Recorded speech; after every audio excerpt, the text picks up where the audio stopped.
এক ভাই আমাকে কমেন্টসে প্রশ্ন করেছেন, ভাইয়া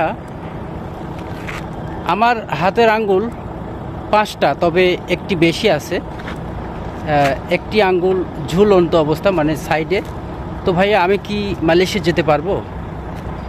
আলহামদুলিল্লাহ ভাইয়া, অনেক গুরুত্বপূর্ণ প্রশ্ন করেছেন, এজন্য আপনাকে অসংখ্য ধন্যবাদ। জি ভাইয়া, অবশ্যই মালয়েশিয়া আসতে পারবেন, তবে এখন কিন্তু কলিং নেই, কলিংয়ে আসতে পারবেন না, ট্যুরিস্টে আসতে পারবেন। তবে ট্যুরিস্টে না আসাই ভালো। বর্তমানে মালয়েশিয়া 2024 সাল, এখন প্রচণ্ড কিন্তু অপারেশন চলতেছে, ট্যুরিস্টে আসার দরকার নাই। আর যেহেতু হাতের এক আঙ্গুল ঝুলন্ত, অনেকে বুড়ো লোকের সাইডে হয়, অনেকের কিনি লোকের সাইডে হয়, তবে সমস্যা নেই।